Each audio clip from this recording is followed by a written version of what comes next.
రాజమండ్రికి సంబంధించి పాస్టర్ ప్రవీణ్ ప్రగడాల మృతిపై సందిగ్ధత నెలకొంది. నిన్నట రాత్రి నుంచి కూడా పెద్ద ఎత్తున క్రైస్తవులు, పాస్టర్లకు సంబంధించిన సంఘాలంతా కూడా పెద్ద ఎత్తున ఆందోళన నిర్వహిస్తున్నారు. ఈ విషయంలో తమకు న్యాయం జరగాలి, జరిపించాలి. ప్రభుత్వం కానీ, పోలీసులు కానీ, వైద్యులు కానీ ఖచ్చితంగా ప్రవీణ్ సంబంధించి అది ఏం జరిగింది, అసలు విషయం స్పష్టంగా తెలియచేయాలి అంటూ కూడా పెద్ద ఎత్తున ఆందోళన చేస్తున్న పరిస్థితి నెలకొంది. మాజీ ఎంపీ హర్ష్ కుమార్ కావచ్చు, ఇలా పెద్ద ఎత్తున పాస్టర్స్ కావచ్చు, దళిత సంఘాల నేతలు కావచ్చు, వారంతా కూడా రాజమండ్రికి చేరుకుంటున్నారు. అసలు ఏం జరిగింది, ప్రకటనలకు సంబంధించి అసలు ఏం జరిగింది అది పోలీసులు అధికారికంగా పోలీసులు తెలిపే పరిస్థితి దగ్గరికి వచ్చిందని కూడా చెప్పుకోవచ్చు. నిజానికి విజయవాడ నుంచి రాజమండ్రికి తన ఏదైతే బుల్లెట్ ఉందో, టిఎస్ అనే ఒక పేరుతో బుల్లెట్ ఉంది, ఆ బుల్లెట్పై ఈయన ఒక హెల్మెట్ కూడా ధరించాడు. ఆ హెల్మెట్ కూడా ఇతర దేశాలకు సంబంధించిన మంచి హెల్మెట్ అని చెప్పి ఆయన బంధువులు కూడా చెబుతున్నారు. ఆ హెల్మెట్తో విజయవాడ నుంచి ఆయన రాజమండ్రికి ప్రయాణం అయ్యారు. సరిగ్గా కొవ్వూరు దాటిన తర్వాత ఒకసారిగా ఆ బుల్లెట్ అంతా కూడా ఒక దగ్గర పడిపోయిన పరిస్థితి నెలకొంది. ఆ సమీప ప్రాంతంలో కూడా మనకి ఎవరైతే ప్రస్తుతం మృత్యువేత పడ్డారో పాస్టర్ సంబంధించి పడాల ప్రవీణ్ అక్కడ కూడా పడి ఉన్న పరిస్థితి నెలకొంది. అయితే ఇది యాక్సిడెంట్ కాదు, కేవలం ఇది ఒక హత్య అన్న మాదిరిగా అయితే మాత్రం దళిత సంఘాలు కావచ్చు, అదేవిధంగా ప్రధానంగా పాస్టర్కి సంబంధించిన సంఘాలు కావచ్చు, వీరంతా కూడా ఆరోపిస్తూ ఉన్నారు. గతంలో కూడా అక్కడ కొంతమంది మాట్లాడేది ఏంటంటే, గతంలో కూడా మాకు చాలా నా మీద కొన్ని ఒత్తులు ఉన్నాయి, కొన్ని సమస్యలు ఉన్నాయని స్వయంగా ప్రవీణే చెప్పినట్లుగా కూడా వారు పేర్కొంటున్నారు. ఇలాంటి తరుణంలో ప్రవీణ్ది రోడ్ యాక్సిడెంటా లేక ఎవరైనా చంపేసి అక్కడ పాడేశారా అన్నదైతే మాత్రం మనకి ప్రజలకి కూడా అర్థం కాని పరిస్థితి మాత్రం నెలకొంది. మొత్తానికి రాజమండ్రికి సంబంధించి ఆసుపత్రికి కాసేపటి కిందట పోస్ట్ మార్టం నిమిత్తం తరలించారు. మొదటిగా ఎవరైతే ప్రవీణ్ సంబంధించిన కుటుంబ సభ్యులు పోస్ట్ మార్టంకి కాస్త ఒప్పుకోలేనట్టుగా కూడా మనకి సమాచారం అందుతుంది. అయితే నిజాలు తెలుసుకోవాలి, అసలు ఏం జరిగింది అన్నది ఖచ్చితంగా బయటికి రావాలి అంటే పోస్ట్ మార్టం ఖచ్చితంగా చేయాలి. కాబట్టి పోస్ట్ మార్టం దిశగా కూడా ముందుకు వెళ్తున్న పరిస్థితి నెలకొంది.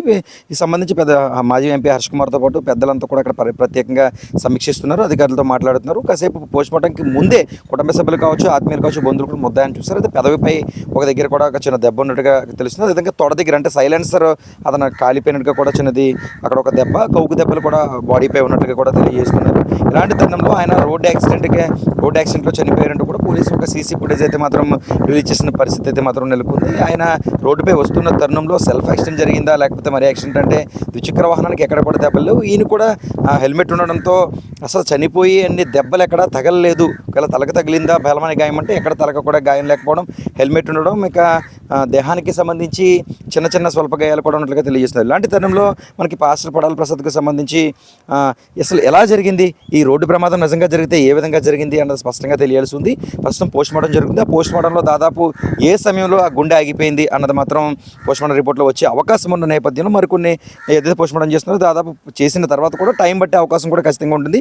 రిపోర్ట్ ద్వారానే ఒక స్పష్టమైన నిర్ణయం కోసం కుటుంబ సభ్యులు కూడా ఎదురు చూస్తున్న పరిస్థితి మాత్రం నెలకొంది. రాష్ట్ర వ్యాప్తంగా ఆయనకున్న అభిమానులు కావచ్చు, పాస్టర్కి సంబంధించిన సంఘాల నేతలు కావచ్చు, వారంతా కూడా రాజమండ్రి ప్రాంతానికి చేరుకుంటున్నారు. ముఖ్యంగా ఒక మంచి పేరున్న పాస్టర్ కావడంతో పెద్ద ఎత్తున పలువురు కూడా ఆయన అభిమాన కూటమికి సంబంధించిన వారు కుటుంబ సభ్యులు అంటే ఈ ప్రధానంగా కూటమి అంటూ ఉంటారు.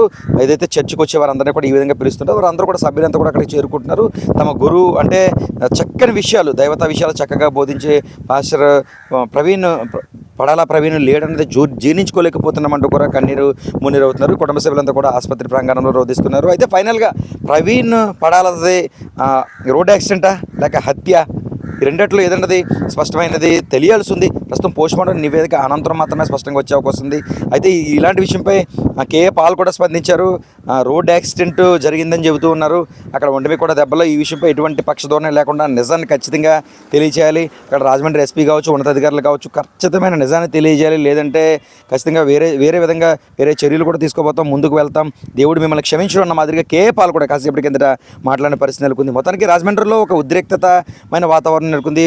ప్రవీణ్ సంబంధించి అది యాక్సిడెంటా లేకపోతే హత్య లేకపోతే అసలు ఏం జరిగింది అన్నదైతే మాత్రం పోలీసులు తెలియజేస్తుంది. ఇక దాదాపుగా అదైతే మాత్రం రోడ్ యాక్సిడెంటే అన్న విధంగా సీసీ ఫుటేజ్ కానీ లేకపోతే పోలీసులు తెలిపిన ఆఫ్ ద రికార్డు వివరాలు కానీ రోడ్ యాక్సిడెంట్గా మాట్లాడుతూ ఉన్న పరిస్థితి మాత్రం నెలకొంది. తిరిగి పోస్ట్ మార్టం అనంతరం అయితే మాత్రం ఆ నివేదిక ద్వారా ఖచ్చితంగా దేహంకి నిజంగా ఒకవేళ రోడ్ యాక్సిడెంట్ అయితే వెనక్కి పడిపోతే తల దగ్గర చిన్న మీద తగిలితే ఖచ్చితంగా వెంటనే చనిపోయే అవకాశం ఉంది. అంటే అలా చెప్పుకుందామంటే అక్కడ ఖచ్చితంగా హెల్మెట్ ఉంది. ఇక బాడీలో కూడా ఎక్కడెక్కడ అంతంత మాత్రమే గాయాలని, ఈ గాయాలకే చనిపోవాల్సిన అవసరం లేదు అని పెట్టుకున్నారు. మరి నిజానికి వచ్చే సమయంలో అర్ధరాత్రి సమయంలో ఏం జరిగిందో దేవుడికి ఎరుక. పోస్ట్ మార్టం రిపోర్ట్ ద్వారా ఒక కొలిక్కి వచ్చే అవకాశం అయితే మాత్రం కనిపిస్తుంది. ప్రస్తుతం క్రైస్తవులందరూ కూడా ఆందోళనగా రాజమండ్రి పరిస్థితి మాత్రం రాజమండ్రి హాస్పిటల్ దగ్గర ఉన్న పరిస్థితి మాత్రం నెలకొంది. లోకలైట్ సూర్యప్రకాష్, ఉమ్మడి తూర్పు గోదావరి జిల్లా ప్రతినిధి.